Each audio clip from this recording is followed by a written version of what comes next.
দুনিয়ার রাজপাট হারিয়ে গেছে রাজশাসনের জৌলুস, তবু রয়ে গেছে বরাভূম রাজ পরিবারের হাতে গড়া শতাব্দী প্রাচীন উৎসব বড়বাজারের ইন্দ্রদেবের পুজো এবং ছাতা উত্তোলন। প্রায় 550 বছর আগে বরাভূম রাজ পরিবারের পূর্বপুরুষদের হাত ধরে শুরু হয়েছিল এই পুজো। সেই প্রথা মেনেই প্রতি বছর ভাদ্র মাসে পালিত হয়ে আসছে ইন্দ্র পরব। আজও সেই ঐতিহ্যবাহী উৎসবে রাজ পরিবারের বংশধররাই উত্তোলন করেন ইন্দ্রদেবের দণ্ড। তবে সময়ের সঙ্গে সঙ্গে এই উৎসবের জৌলুস অনেকটাই ম্লান হয়ে এসেছে। আগের মতো আর দেখা যায় না সাধারণ মানুষের আগ্রহ ও অংশগ্রহণ। রাজপুরোহিত সোমনাথ ত্রিপাঠী এবং বিশ্বনাথ ষড়ঙ্গী জানান, একসময় এই উৎসব ঘিরে সারা এলাকা জুড়ে দেখা যেত উন্মাদনা, লোকসমাগম, মেলা, সাংস্কৃতিক আয়োজন, সবে মিলিয়ে এক প্রাণবন্ত পরিবেশ তৈরি হতো। এখন তা অনেকটাই অনুপস্থিত। আমরা তো দেখিনি, তবে আমরা মোটামুটি 15-20 বছর পূজা করছি। আমাদের পূজা করা হয়েছে রাজার উৎসব, বরাভূম রাজার উৎসব। আমাদের গ্রামের ব্রাহ্মণ ছিল, মারা গেছে। পুজোতে কি কি হয় এখানে? এখানে যজ্ঞ হয়, পূজা হয়, আর তো অন্য কিছু নেই। মূলত কার পুজো করেন আপনারা? ইন্দ্রদেবের পুজো করেন। হ্যাঁ, ইন্দ্রদেব। তারপরে কি হয় পুজোর পরে? পুজোর পরে ওই তো ইন্দ্র উঠা হয়। ইন্দ্র উঠা হলে ওটাকে কি বলে?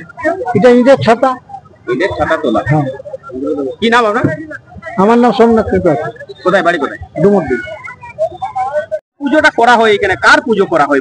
মূলত ইন্দ্রের পূজা। ইন্দ্রকে আহ্বান করা হয় এর থ্রু দিয়ে করে। এরপর ধীরে ধীরে শীত আগমন হবে, তার সিমটম, তার লক্ষণ এটা। মানে ইন্দ্রদেবকে আহ্বান করা হয় যে আপনি ধীরে ধীরে ঠান্ডা নামান। এরকম একটা কাহাবত আছে আমাদের, যে ছাতা এক ছাতা, ইন্দ্রের এক ডাক, ঠান্ডা আসবে, ধীরে ধীরে ঠান্ডা আসবে। কি নাম আপনার? আমার নাম বিশ্বনাথ ষড়ঙ্গী। কোথায় বাড়ি? রামপুর।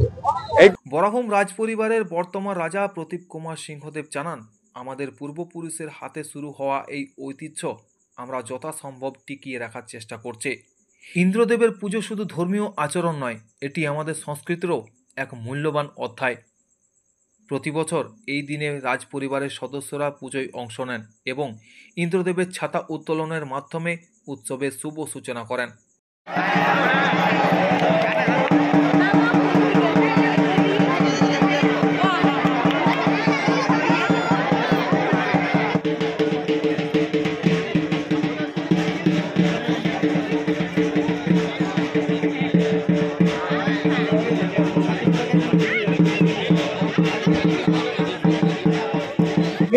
কেমন ভাবে হতো আর এখন কেমন বলবেন?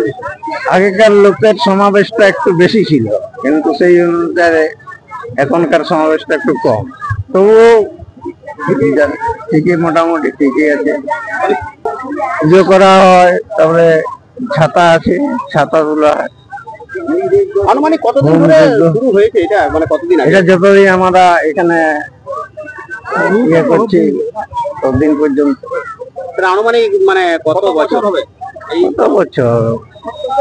500 বছরের উপরে হবে। 565 বছর। 565 ততদিন ধরে সমানভাবে চলে আসছে। বরাভূম বলা চলে যে রাজার রাজত্ব, কিন্তু ইনপরব হয়ে আসছে। যদিও উৎসবের গরিমা কিছুটা কমেছে, তবুও স্থানীয় মানুষজন এখনও আশাবাদী ভবিষ্যতে এই ঐতিহ্য আবার ফিরে পাবে তার প্রাচীন গৌরব। আমরা এটাকে এমনি চলতি ভাষায় বলি ইন্দ্র পরব। এটি হচ্ছে ইন্দ্র দেবতার আরাধনা। আজকে তাকে গতকাল আমরা সন্ধ্যের সময় এখানে পুজো হয়েছিল, তাকে আমরা আবাহন করে গিয়েছিলাম এবং আজকে ইন্দ্র দেবতার পুজো এখানে করি। যখন একদম ছোট ছিলাম তখন এর চাইতে মোটামুটি আরো 300 গুণ লোক বেশি হতো। মাঝে এর অবস্থা মানে খুবই খারাপ হয়েছিল। এটা কেন হচ্ছে, মানে এই বিষয়টা কি? এটা হচ্ছে বর্তমান যে আমাদের যে যুব সমাজ বা আমাদের যে সমাজ ব্যবস্থা, তাতে আমরা এই সমস্ত আমাদের যে লোক পর্ব, লোকগীতি এবং আমাদের যে সামাজিক অনুশাসন, সেটা কিন্তু অনেক ক্ষেত্রে কমে গেছে। যে কারণে মানুষ এখন এইদিকে কম আসছে। আর ইলেকট্রনিক মিডিয়ার মাধ্যমে মানুষ বাড়িতে বসে সব দেখতে পাচ্ছে, যে কারণে তারা এই সমস্ত জায়গাতে সচরাচর আসছে না। আমি আদিত্য মাহান্তি, বড়াবাজার ব্লকের স্থায়ী বাসিন্দা, এবং আমি এমনিতে ব্রতচারী সোসাইটির সাথে যুক্ত। আমরা এই সমস্ত লোক সংস্কৃতি, লোকনাচ এবং বিভিন্ন আমাদের যে আঞ্চলিক গান, নাচ, খেলাধুলা আছে, এই সমস্তর সাথে আমরা যুক্ত আছি। বড়াবাজার থেকে সঞ্জয় চৌধুরী রিপোর্ট, সংবাদ বাংলা 24x7।